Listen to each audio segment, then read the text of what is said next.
3 weeks ago. But there are questions, obviously, about how it could take so long to find her, how the police could have better handled communications with both the media and the public.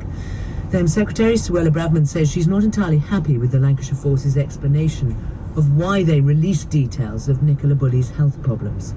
I did have concerns earlier in the week about some of the elements relating to the release of personal information of Nicola Bulley into the public domain. I raised those concerns with the Chief Constable. I wasn't wholly satisfied, I have to say, with some of the responses I got, but it is a matter for the police themselves.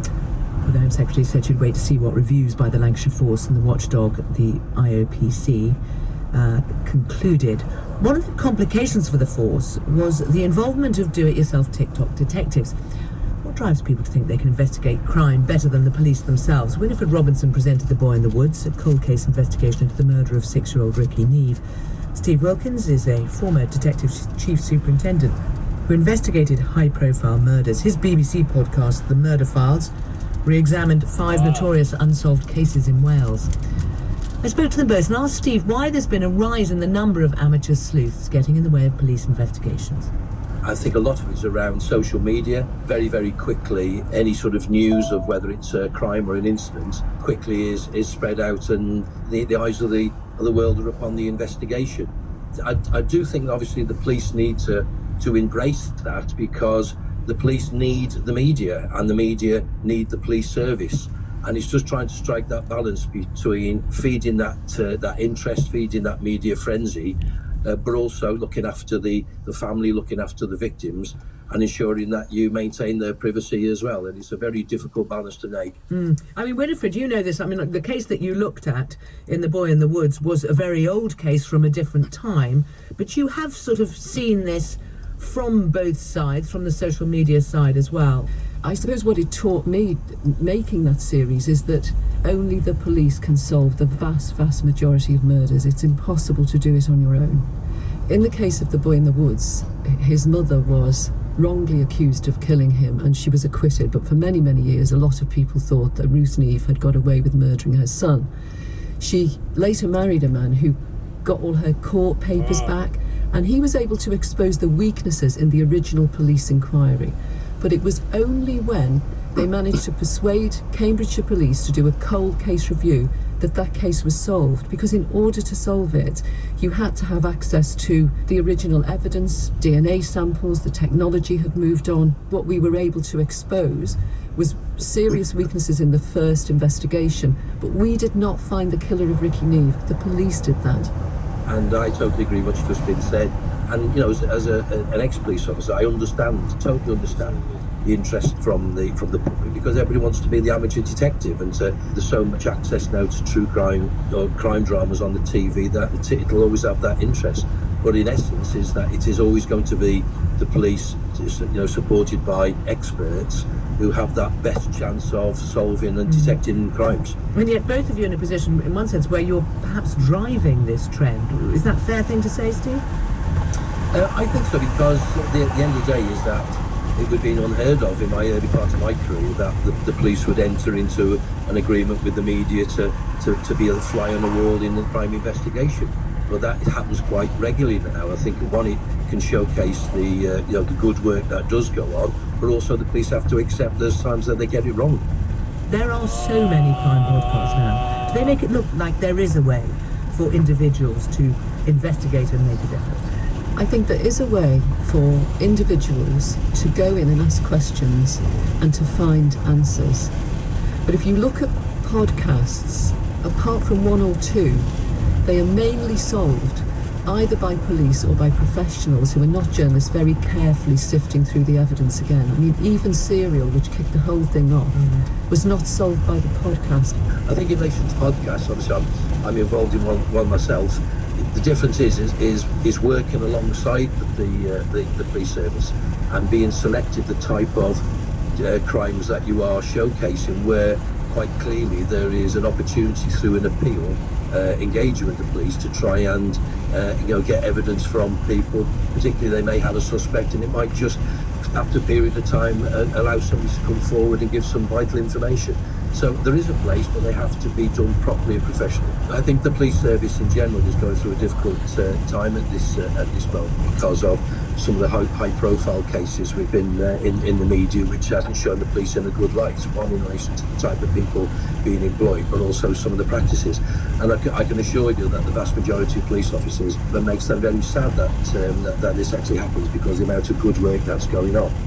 Steve Wilkins and Winifred Robinson. You can hear both their podcasts. Steve's is The Murder Files and Winifred's is The Boy in the Woods. They're both on BBC Sounds.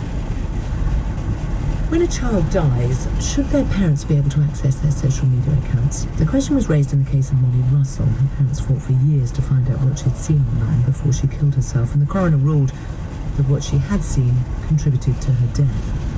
Now, the former Chancellor and Home Secretary Sajid Javid is supporting an amendment to the Online Harms Bill that's been tabled today by Baroness Kidron. It would force social media companies to give bereaved parents access. I spoke to him about it.